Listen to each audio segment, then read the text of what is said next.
Hi hello guys welcome to I dream media. So monsoon వచ్చిందంటే మనకు ఖచ్చితంగా seasonal fevers అనేది ఖచ్చితంగా వస్తూ ఉంటాయి. అందులో ఏ ఫీవర్స్ మనల్ని ఎంతగా భయపెడుతూ ఉంటాయి. ఇప్పుడు ఇలాంటి సమయాల్లో మనం చిన్న పిల్లల దగ్గర నుంచి పెద్దవాళ్ళ వరకు తీసుకోవాల్సిన జాగ్రత్తలు ఏంటి? వీటన్నిటి గురించి మనకు సలహాలు ఇవ్వడానికి డాక్టర్ జగదీష్ కుమార్ గారు కూడా మనతో పాటు ఉన్నారు. Senior consultant physician. మరి ఆయన ఏం చెప్తారో కూడా అడిగి తెలుసుకుందాం. Hi sir. సో నమస్తే అండి. నమస్తే sir. Welcome to I dream media. So thank you for coming here. Thank you. And monsoon వచ్చిందంటే ఖచ్చితంగా చిన్న వాళ్ళ దగ్గర నుంచి పెద్దవాళ్ళ వరకు అందరూ పరిగెత్తేది హాస్పిటల్స్కి, మెడికల్ షాప్స్కి, అన్నిటి దగ్గరికి. సో మెయిన్గా మాన్సూన్స్లో ఎందుకు ఇలా వస్తూ ఉంటుంది అంటే తీసుకోవాల్సిన జాగ్రత్తలు ఏంటి ప్రైమరీగా? సి మీరన్నది చాలా ఇంపార్టెంట్ అండి. వి కన్సిడర్ ఈ మాన్సూన్ ఫీవర్స్ ఒక ఒక ప్రాక్టికల్ టర్మినాలజీ అది. ఏం, జూన్, జూలై నుంచి వర్షాలు మొదలైనప్పటి నుంచి వర్షాలు ముగిసేదాకా, వర్షాలు ముగిసిన తర్వాత కూడా అదర్ 1 మంత్, 1.5 మంత్ కూడా ప్రొలాంగ్ అయ్యే అవకాశం ఉంటుంది. అసలు ఏంటి? సాధారణంగా మనం ఈ టైంలో రెగ్యులర్గా చూసే జ్వరాలు కామనెస్ట్ ఇస్ డెంగీ. డెంగీతో పాటు చికెన్ గున్యా ఒక్కొక్కసారి అప్స్ అండ్ డౌన్స్ పెరుగుతూ ఉంటాయి. యా. కొన్నిసార్లు ఈ జికా వైరస్ అనేది ఉంటుంది. అది కాకుండా ఇంకా malaria. Of course India is endemic for malaria. Endemic అంటే రెగ్యులర్గా ఉంటుంది. రెగ్యులర్గా. ఇవి ఈ వర్షాకాలంలో ఎందుకు ఎక్కువ అవుతాయంటే ఇప్పుడు నేను చెప్పిన అన్ని డిసీజెస్, అన్ని ఫీవర్స్ కూడా దోమకాటు వల్ల వచ్చేది, వర్షంతో రాదు. ఓకే. వర్షాలు పెరిగినప్పుడు మన చుట్టూ ఉన్న వాటర్ స్టాగ్నెంట్ అవ్వడం వల్ల మన ప్రదేశాల్లో వాట్ ఎవర్ చిన్న చిన్న కుండలు అవ్వనండి, లేకపోతే చెత్త కాగితాలు, దాంట్లో వాటర్ స్టాగ్నెంట్ అవ్వడం, పూల కుండీలు, గార్డెన్స్, ఎక్కడన్నా కూడా నీళ్లు ఒక దగ్గర నిల్వ ఉండడం వల్ల దాని మీద దోమలు చేరడం, ఈ దోమ కాటు వల్ల ఒక మనిషి నుంచి ఇంకో మనిషికి స్ప్రెడ్ అవ్వడం. This is the commonest reason first. అది కాకుండా కూడా నీళ్ల వల్ల వచ్చే రోగాలు, వాటర్ బాండ్ డిసీజెస్. ఈ వాటర్ బాండ్ డిసీజెస్కి వచ్చే లోపల మనం కామనెస్ట్ మళ్ళీ ఇండియాలో టైఫాయిడ్ ఇస్ వెరీ కామన్.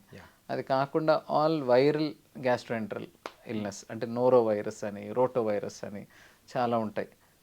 వీటిలన్నిటికీ కూడా కామనెస్ట్ ఫీచర్ ఏంటంటే number 1 they're caused with virus.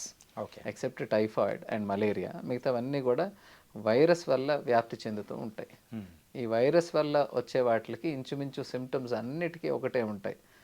ఒకదానికి ఒకటి ఎక్కువ, ఒకదానికి ఒకటి తక్కువ. So in a common viral ఫీవర్కి కామనెస్ట్ సిమ్టమ్స్ ఏముంటాయి మనం తీసుకున్నట్లయితే? Sudden fever. అంటే నిన్నటిదాకా అంతా బాగానే ఉంటాము, మార్నింగ్ లేసేటప్పటికి బెడ్ నుంచి లెగకపోవడం, విపరీతమైన ఒళ్ళు నొప్పులు, సివియర్ హెడేక్, బర్నింగ్ సెన్సేషన్, కళ్ళు మంటలు, తలనొప్పి విపరీతంగా ఉండడం, జ్వరం విపరీతంగా ఉండడం, బాగా బాడీ పెయిన్స్.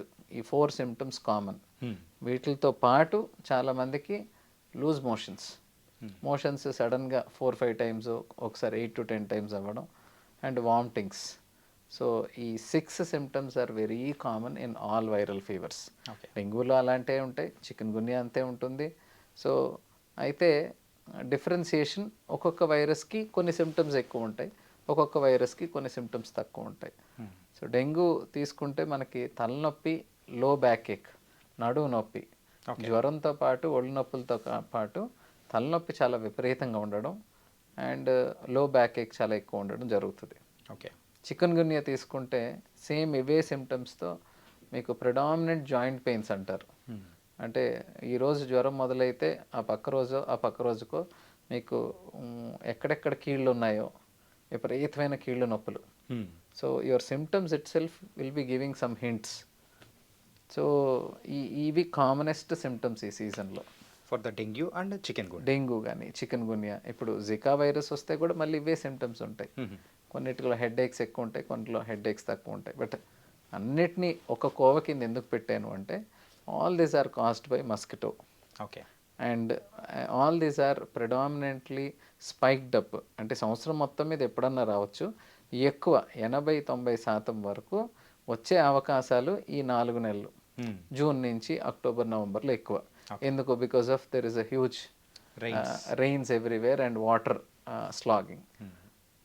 సో మనం ఈరోజు ప్రత్యేకంగా ఈ టాపిక్ గురించి మాట్లాడుకోవడానికి, because any viral fever high temperatures ఉంటాయి, 102, 103. ఇంకా చిన్నపిల్లల్లో అంటే మనకి 10 years, 6 years, 14 years వీళ్ళకి 104, 105 కూడా వెళ్ళిపోతుంది టెంపరేచర్. 104, 104 డేంజర్ పొజిషన్లో ఉన్నట్టే. ఆల్మోస్ట్. సో అంత ఫీవర్స్ రావడం అంటే పర్టికులర్గా చిన్నపిల్లలకి అంటే 5 ఇయర్స్ 6 ఇయర్స్ లోపల పిల్లలకి హై టెంపరేచర్స్ వల్ల ఫిట్స్ కూడా వచ్చేస్తాయి. ఓకే. ఫెబ్రైల్ సీజర్స్ అంటారు. సో అందుకనే ఈ జ్వరాల్ని కొంచెం సీరియస్గా తీసుకోవాలి. మ్, సరైన టైంలో ఇమీడియట్గా డాక్టర్ని సంప్రదించాలి. సో మనకి ఇప్పుడు యూట్యూబ్ తీసుకోండి, వాట్సాప్ తీసుకోండి, ద ఇన్ఫర్మేషన్. సో ఈ పాండమిక్ అని ఎలా అంటామో ఈ infodemic season. So there is a huge amount of information and people are confused. నిజంగా ఏం చేయాలి, ఏం చేయకూడదు, ఎక్కడికి వెళ్ళాలి, ఎప్పుడు వెళ్ళాలి, ఈ ఈ అనుమానాలు ఇవి కంటిన్యూ అవుతూనే ఉంటాయి. సో దీని మీద మనం కొంచెం దృష్టి పెట్టడం చాలా ఇంపార్టెంట్. అండ్ నార్మల్గా ఇప్పుడు మనం చెప్పుకున్న సీజనల్ ఫీవర్స్ లైక్ చికెన్ గున్యా కానీ లేకపోతే డెంగ్యూ కానీ ఇలాంటివి అంటే స్టార్టింగ్ స్టేజ్లోనే మనము దాన్ని పసిగట్టచ్చు అంటారా? అంటే ఫీవర్స్లో మీకు స్టార్టింగ్ ఎండింగ్ స్టేజ్ ఏమి ఉండదండి. ఓకే. ఫర్ ఎగ్జాంపుల్ మనం క్యాన్సర్స్ గురించి మాట్లాడుతున్నాం, లేకపోతే ఇంకో సీరియస్ ఇష్యూస్ గురించి మాట్లాడుతున్నాం. సో వీటికి ఎప్పుడో స్టార్ట్ అవుతుంది, అది కొన్ని నెలలు సంవత్సరాల తరబడి పెరుగుతూ పోద్ది. దానికి మనం స్టార్టింగ్ స్టేజ్ ఎండింగ్ స్టేజ్ అంటాం. Viral fevers these are acute illness. Acute అంటే రావడం వెళ్ళిపోవడం అన్నీ వారం 10 రోజుల్లో జరిగిపోతుంది. ఓకే. సో దానికి ఇంకా మీకు స్టార్టింగ్ ఎండింగ్ అనేది ఏమి ఉండదు. ఓన్లీ మనం గుర్తించాల్సింది యూజువల్లీ డాక్టర్ అర్థం చేసుకోవడానికి, పేషెంట్కి కరెక్ట్గా ట్రీట్మెంట్ ఇవ్వడానికి మనం దాన్ని ఒక 3 డివిజన్స్ 3 భాగాలుగా డివైడ్ చేస్తాం. అక్యూట్ ఫెబ్రైల్ ఇల్నెస్, జ్వరం రాకముందు స్టేజ్ని ప్రోడ్రోమల్ అంటారు, ఓకే. జ్వరం వచ్చిన స్టేజ్ని ఫెబ్రైల్ అని అంటారు, జ్వరం తగ్గే స్టేజ్ని కన్వాల్సెంట్ ఫేజ్ అంటారు. ఆ మధ్యలో క్రిటికల్ ఇల్నెస్, డెంగ్యూకి పర్టికులర్గా డే 4, డే 5, డే 6, డే 7 ఈ 3 days is considered as critical phase. Okay. So ఆ రకంగా ఆ రోగాన్ని మనం అర్థం చేసుకొని అది ఏ స్టేజ్లో ఉంది, దానికి మనం ఏం చెయ్యాలి అన్నట్లుగా ప్లాన్ చేసుకోవడానికి. అదర్వైజ్ ఇది మిగతా ఇప్పుడు క్యాన్సర్ అనుకోండి, స్టేజ్ 1, స్టేజ్ 2, స్టేజ్ 3 అవి కొన్ని నెలల నుంచి సంవత్సరాల తరబడి టైం పడుతుంది. మనకి వైరల్ ఫీవర్స్లో అంత టైం ఏమి ఉండదు. Okay. High temperatures for 3 to 4 days. So అందుకనే చాలామందికి నా పేషెంట్స్ అందరికీ చాలా ఇంటర్వ్యూలో నేను చెప్పేది కూడా ఏంటంటే 48 గంటల కన్నా జ్వరం ఉంటే high temperature, okay. So then you have to consult a doctor. Okay. Admit అవ్వాలా లేదా అనేది తర్వాత విషయం, కానీ under a supervision of a doctor. చాలామంది 4-5 days డిలే చేసేస్తారు. ముందు 2 రోజులు ఆగుతారు, తర్వాత మందుల షాప్లో మందులు తీసుకుంటారు, తర్వాత రిపోర్ట్స్ ఆన్లైన్లో ఎవరికో పెట్టి ఏదో ఫాలోఅప్ అవుతారు. ఇవాళకు కూడా మనం అడ్వాన్స్మెంట్స్ ఎంత వచ్చినా కూడా a good doctor direct consultation will help to understand the disease. ఇది మిస్ అవుతున్నాం మనం. మన కన్వీనియన్స్ ఇంట్లో ఉండి ఫోన్లో పెట్టేస్తే అయిపోద్ది, కరెక్టే. ఒక మనిషి పర్సనల్గా చూసి అసెస్ చేయడానికి, ఫోన్లో చెప్పి అసెస్ చేయడానికి చాలా డిఫరెన్స్ ఉంటుంది.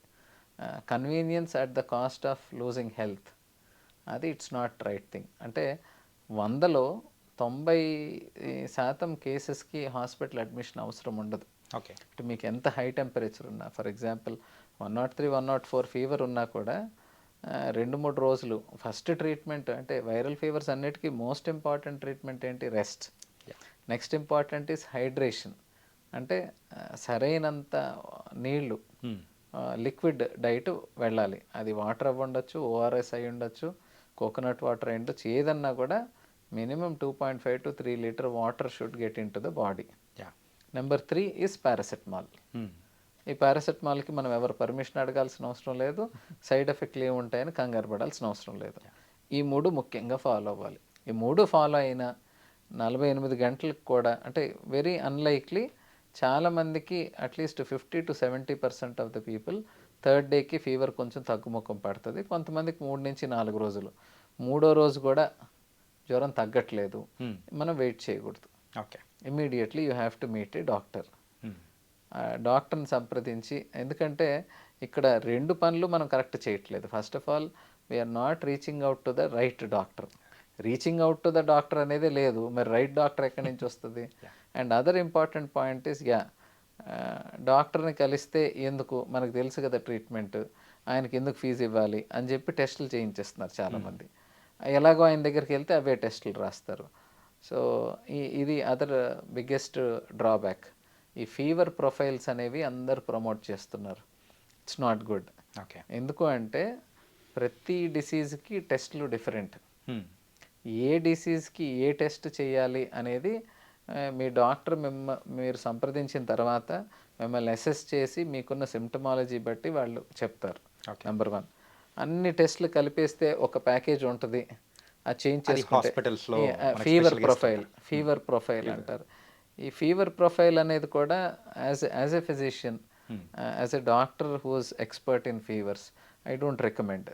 ఎందుకు అంటే ఫస్ట్ డే రోజు చేసే టెస్టులు వేరే, 3వ రోజు చేసే టెస్టులు వేరే, 5వ రోజు చేసే టెస్టులు వేరే.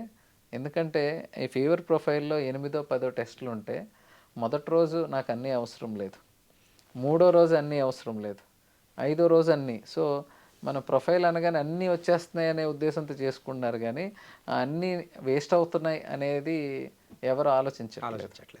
So that is biggest drawback of doing test without consulting a doctor.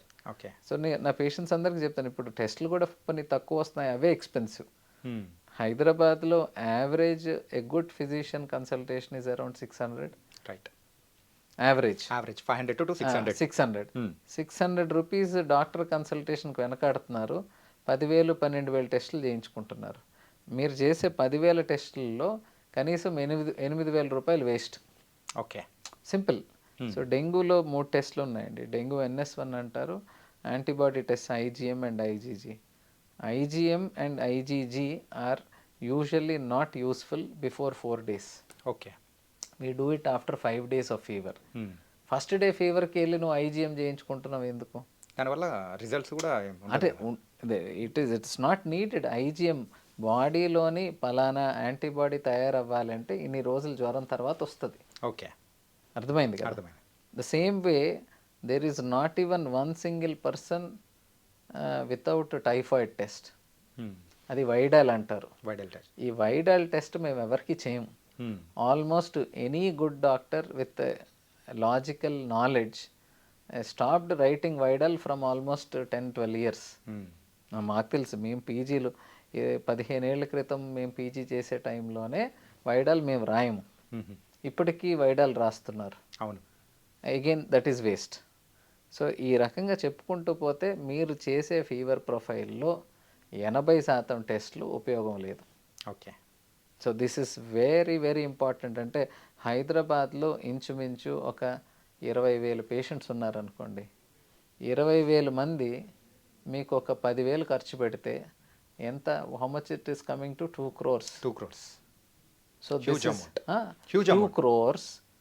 I am talking this is a span of 5 days or 1 week. ఈ ఒక ప్రతి ఫీవర్ సీజన్లో కనీసం ఒక 100 కోట్లు 200 కోట్లు టెస్ట్ల మీద వేస్ట్ అవుతుంటాయి. There is no logic behind that. Okay.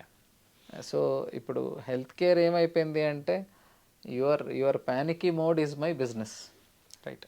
మీరు భయపడితే నేను బిజినెస్ చేసుకుంటాను. దీంట్లో ఎవరు బిజినెస్ చేసుకుంటున్నారనే తర్వాత మాట్లాడదాం.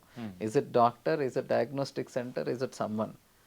But there is no logic applying there. So దీంట్లో పేషెంట్స్ కూడా తెలుసుకోవాల్సింది, are you reaching out to the right doctor? ఇదొక్క స్టెప్ మీరు పాటించగలిగితే మిగతావన్నీ బాగుంటాయి. మీరు ఆ స్టెప్ మిస్ అయ్యి తర్వాత మీరు ఎన్ని వీడియోలు చూడండి, ఎన్ని పేపర్లు చదవండి, if you are not reaching out to the right person in right time, I think we are not doing the right job. So అన్ని వైరల్ ఫీవర్స్లో అన్నిటికన్నా important treatment is very cheap then your test. But timing of your approach to the doctor is important. Okay. నేను అదే ఇప్పుడు dengue 1-2 రోజుల్లో మీరు doctor దగ్గరికి వెళ్తే ఒకలాగా ఉంటుంది, 3rd day 4th day వెళ్తే ఒకలాగా ఉంటుంది. మీరు 5th or 6th day తర్వాత వెళ్తే, అంటే ఇదంతా నేను I'm talking about those critical cases only. 100లో మనకి 90 కేసులు మీరు ఏం చేయకపోయినా కూడా వాళ్ళు బాగా అయిపోతారు. సో దాని గురించి మనకు డిస్కషనే లేదు. వాళ్ళు 50,000 ఖర్చు పెట్టినవ్వండి, 10,000 ఖర్చు పెట్టినవ్వండి, మనిషి బాగా అయిపోతే ఎవరికి కంగారు ఉండదు. బట్ సిక్ అయ్యి ఐసీయూలో జాయిన్ అయ్యి ప్రాణాలు కోల్పోయిన వాళ్ళందరూ కూడా ఫస్ట్ 4 days 5 days నెగ్లెక్ట్ చేసి సొంత టెస్టులు వాళ్ళే చేసుకొని ఆ టెస్ట్లో పాజిటివ్ నెగిటివ్ అని వీళ్ళే. So lot of people miss the right treatment in the right time only because of lack of knowledge or approaching to the right doctor, not approaching to the right doctor. Not approaching to the right doctor. అంతే కదండి. Yeah, అంటే ఇప్పుడు మీరు అన్న దానిలలో ఒక చిన్న నాకు అడుగుదాం అనుకుంది సార్. రైట్ డాక్టర్ అని చెప్పి మీరు అంటున్నారు, ఫిజిషియన్ అని కూడా అంటున్నారు. అసలు ఫిజిషియన్కి నార్మల్ డాక్టర్కి వాట్స్ ద డిఫరెన్స్? ఎవరిని ఫిజిషియన్ అనాలి? దీంట్లో there is no proven guidelines anywhere అండి. ఓకే.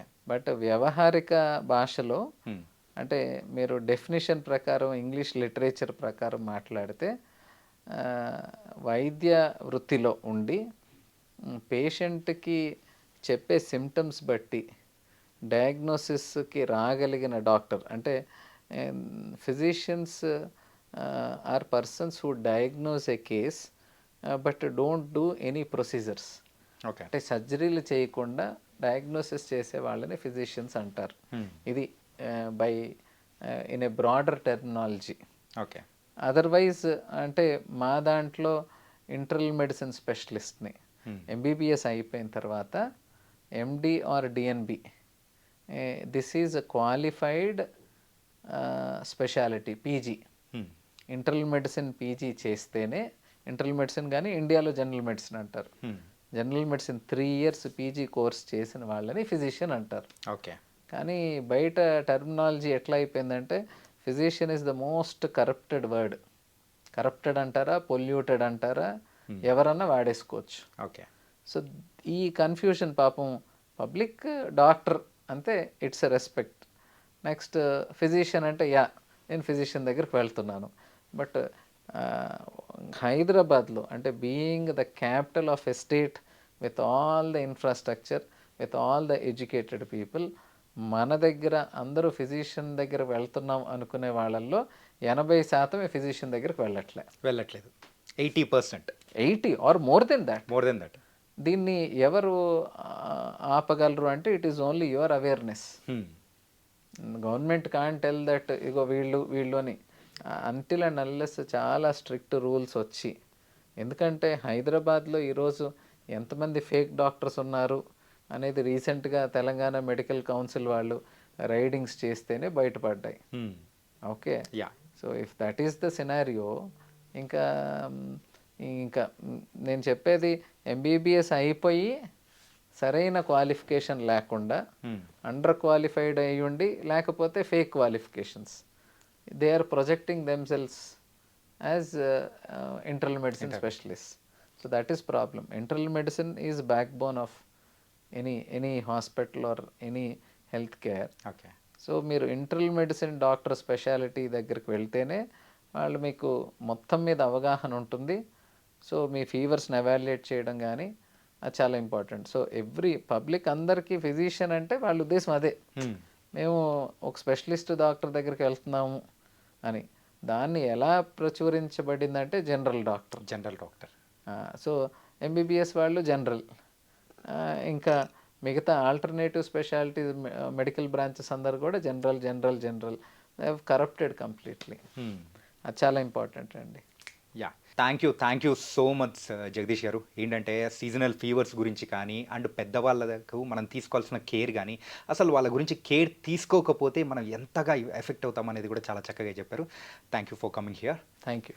సో గైస్, మనం ఇప్పటివరకు చూసాం కదా, సో కేవలం సీజనల్ ఫీవర్స్ గురించే కాదు, అండ్ ప్రజెంట్ హెల్త్ కేర్లో జరుగుతున్న విషయాల గురించి కానీ చాలా మంచి సలహాలు అనేది కూడా జగదీష్ గారి దగ్గర నుంచి కూడా విన్నాము. సో మరొక ప్రోగ్రామ్తో మళ్ళీ కలుద్దాం. అంతవరకు take care. This is your Chanakya.